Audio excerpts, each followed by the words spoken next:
Have you ever wondered what would happen if Yuji Itadori had the chance to go back to the very beginning of his life with all of his memories and experiences intact? Would he be able to save Junpei from Mahito's cruel manipulation? Could he prevent Nanami's tragic death in Shibuya? And most importantly, could he save Gojo from the world-cutting slash that took down the strongest sorcerer in history? Now see, we don't need to explain how this happened or why. Maybe it was a side effect of being Sukuna's vessel, maybe it was a cursed technique, or maybe fate itself decided to give him a second chance. The point is that when Yuji Itadori is born in 2003, he's got the mind and memories of his 15-year-old self who lived through 6 months of hell fighting cursed spirits, witnessing countless deaths, and ultimately defeating Sukuna. So you'd think probably being a baby would be easy since all you do is sleep, eat, and cry, and well, you know the rest. But that's because normal babies don't have the mind of someone who's become Sukuna's vessel and fought in a war against cursed spirits. Yuji has full adult consciousness trapped in an infant's body, and let me tell you, it's absolutely brutal. He can't talk, he can't walk, he can't even control his own bathroom schedule, and he can't go to Burger King. It's enough to drive anyone insane. But what makes it complicated is what Yuji knows about his own birth. See, the ancient sorcerer Kenjaku possessed his mother Kaori Itadori's corpse, conceived him with his father Jin, and sealed one of Sukuna's fingers inside of him at birth.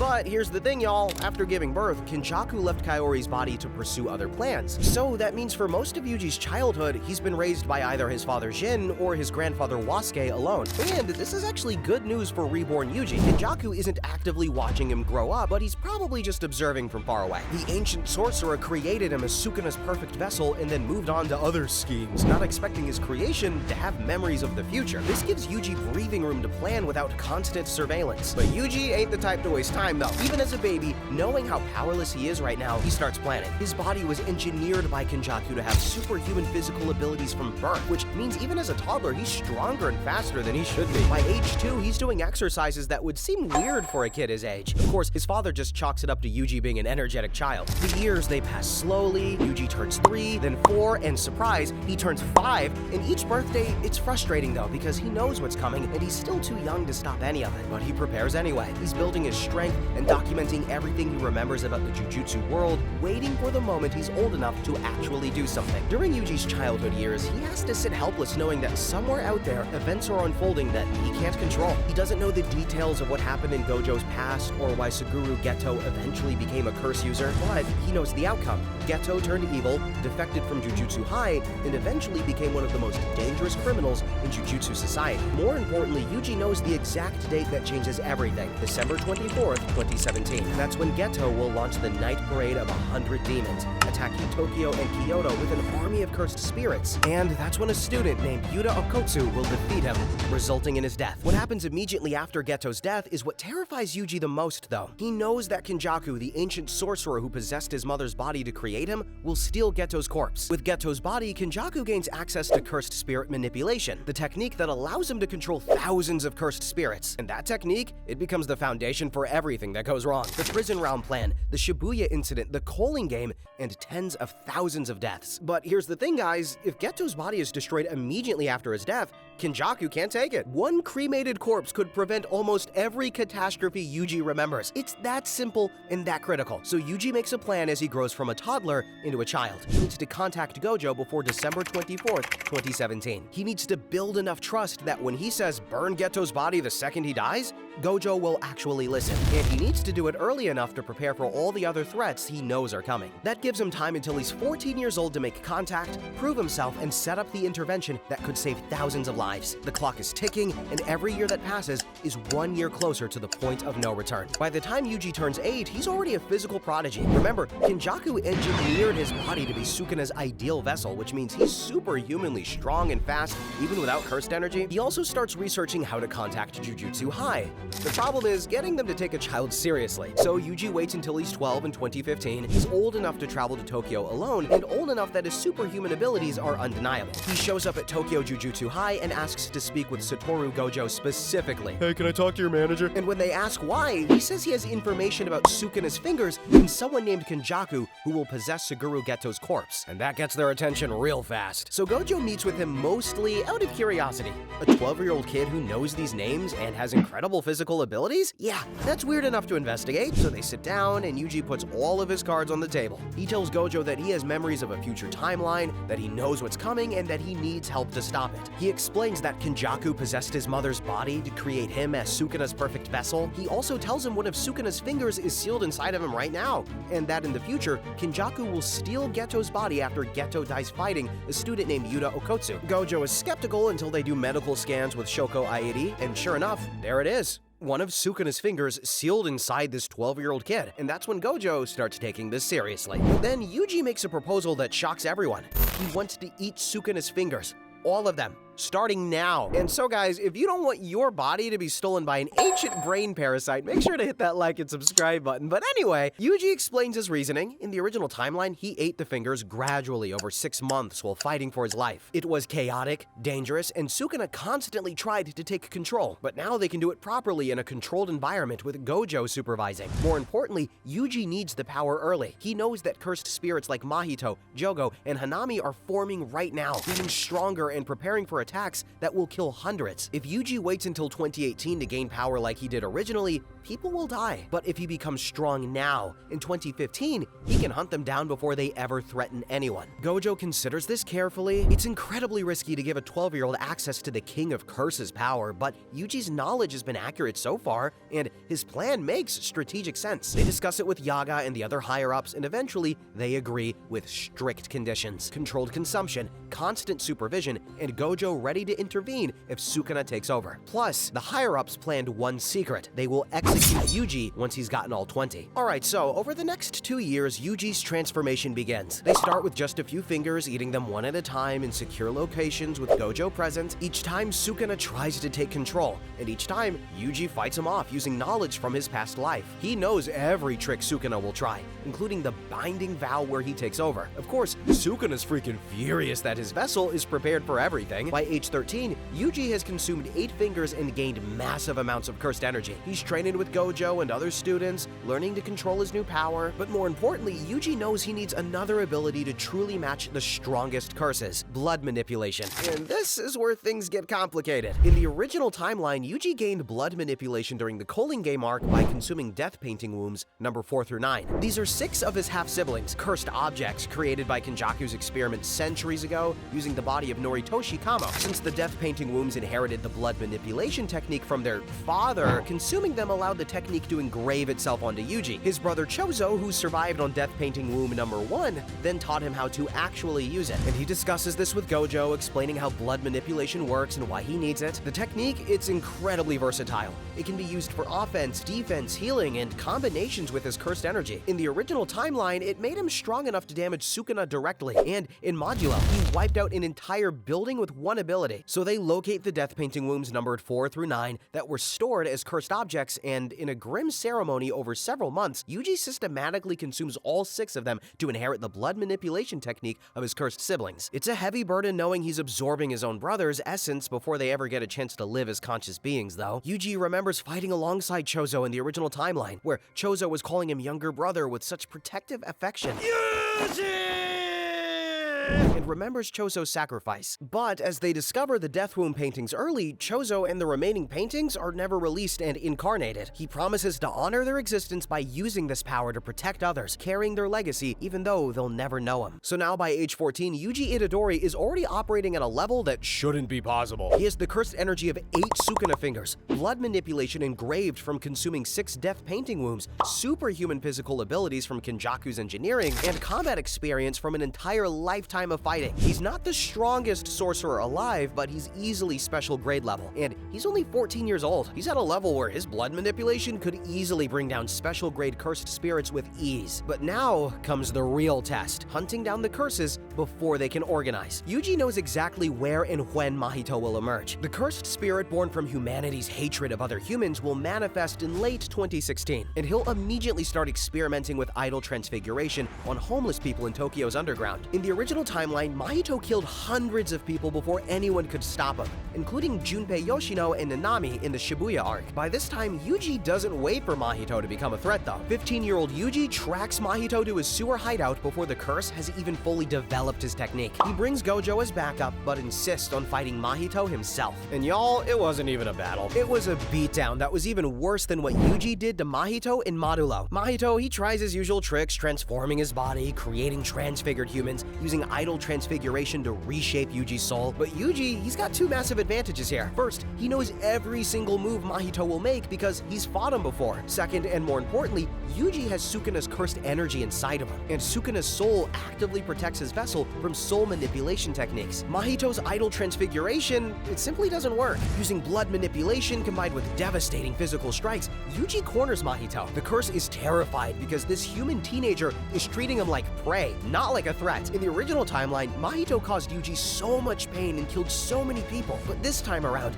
Yuji makes sure Mahito dies afraid, understanding exactly what it feels like to be hunted. One of the most dangerous curses in Japan is eliminated before he ever kills anyone. Junpei Yoshino never meets Mahito, meaning that he never gets manipulated and his mother never dies. The kid who loved movies and jellyfish just gets to live a normal life, completely unaware that he was saved by a 15-year-old who remembered watching him die. Alright, so with Mahito dead, the Cursed Spirit Alliance is crippled, but Jogo, Dagon, and Hanami are still out there. Yuji knows that in the original timeline, Jogo burned hundreds of people alive in restaurants and streets, Dagon's domain nearly killed Nanami and Maki in Shibuya, and Hanami ruined the Goodwill event. So in early 2017, Yuji and Gojo go hunting. They track down Jogo before he ever attacks civilians. Gojo handles most of the fight since Jogo is genuinely powerful, but Yuji contributes using his knowledge of Jogo's maximum techniques and fighting style. The volcano-headed curse is destroyed, and the restaurant massacre never happens. Dagon is the next target. In the original timeline, this ocean-themed curse manifested during Shibuya and trapped multiple sorcerers in his domain expansion, nearly killing them all before being defeated by Toji Fushiguro. But Yuji knows where Dagon is forming and what his abilities are, so they locate the curse before it fully matures, and Gojo eliminates it before Dagon can ever deploy the deadly domain that would have drowned so many sorcerers. Yuji uses Dismantle with the same power as the one he used in Modulo and obliterates the special grade cursed unit.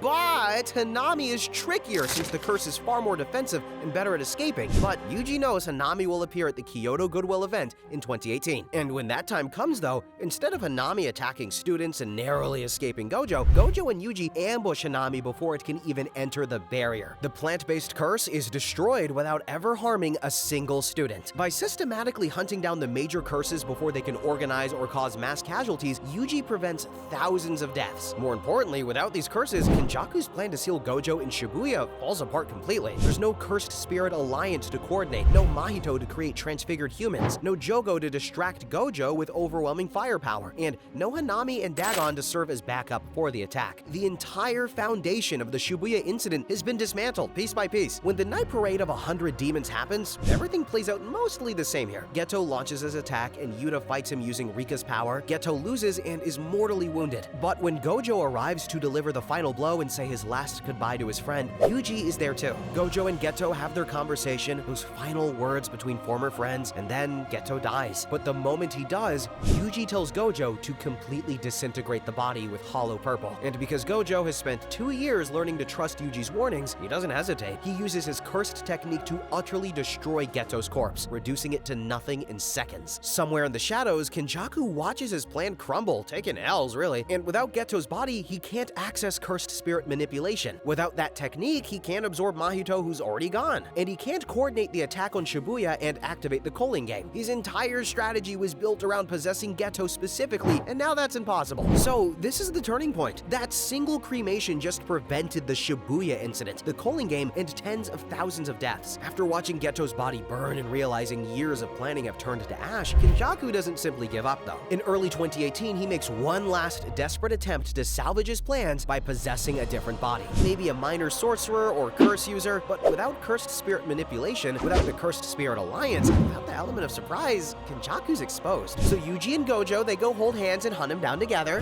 and the 1,000-year-old sorcerer who manipulated events from the shadows for centuries meets his end. Not in some grand battle, but in a quick, efficient elimination by the strongest sorcerer of the modern age, as Yuji uses everything, including his blood manipulation. Kenjaku dies knowing his centuries of schemes were undone by the very weapon he created. Yuji Itadori, who used foreknowledge to dismantle everything Kenjaku built. With the major external threats eliminated, only one remains: Sukuna himself. Over the next year, Yuji consumes the remaining fingers under controlled conditions, bringing his total to all 20. Sukuna is now at full power inside Yuji's body, constantly fighting for control. But Yuji has been preparing for this moment for 15 years across 2 lifetimes. When the final internal battle happens, when Sukuna makes his last desperate attempt to take over completely, Yuji's ready. The battle takes place inside of Yuji's soul, an internal domain where consciousness fights consciousness. And this is where Yuji unveils his domain expansion, the technique he developed specifically for this moment. His domain overwhelms Sukuna's will, and in the final confrontation,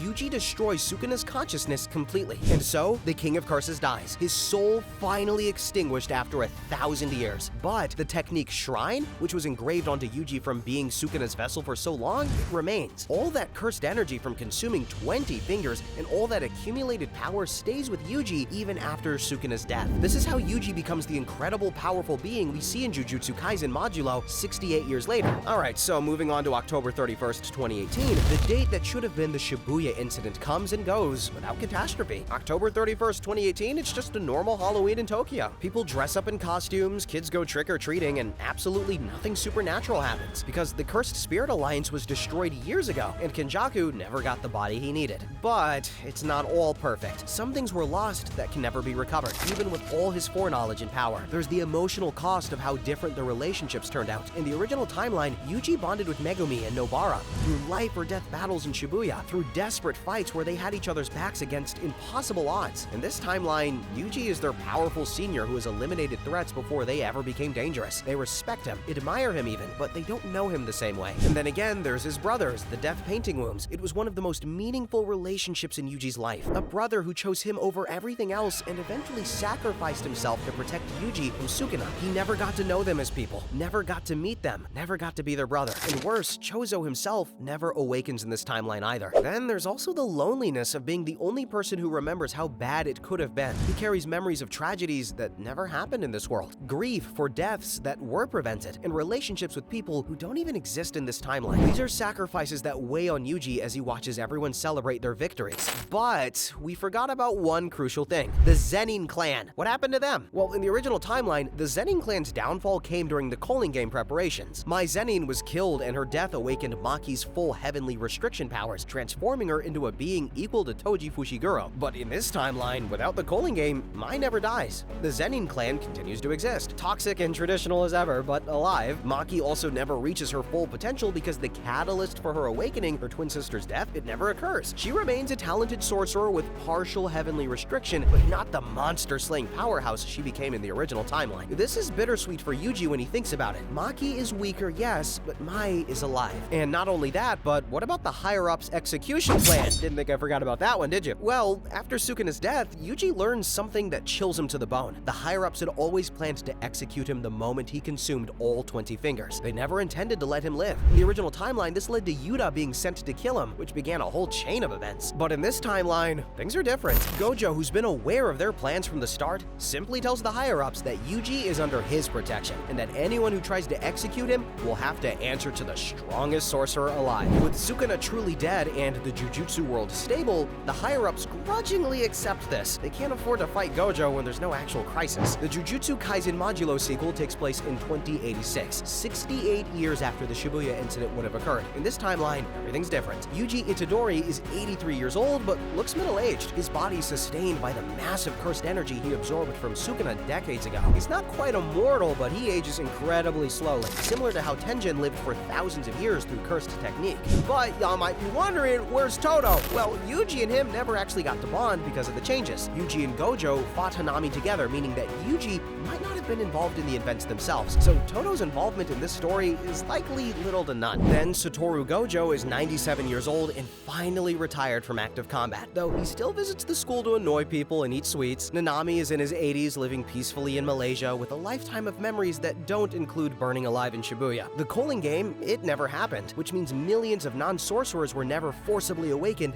as cursed technique users, including Higurama and Takaba. When Yuka and Suguri Okotsu, grandchildren of Yuta Sukuna and Maki faced the Sumerian threat, they learned from masters who have lived full lives instead of dying young. It's objectively better, but it's also fundamentally different. And guys, that's what would happen if Yuji Itadori was reborn with all of his memories. But what do you think would happen? Let us know in the comments below, and if you enjoyed this video, make sure to subscribe and like and all the buttons and try the hype one, and turn on notifications so you never miss another banger video. Oh, and speaking of banger videos, check out this one where I explore what would happen if Sukuna never summoned Mahoraga.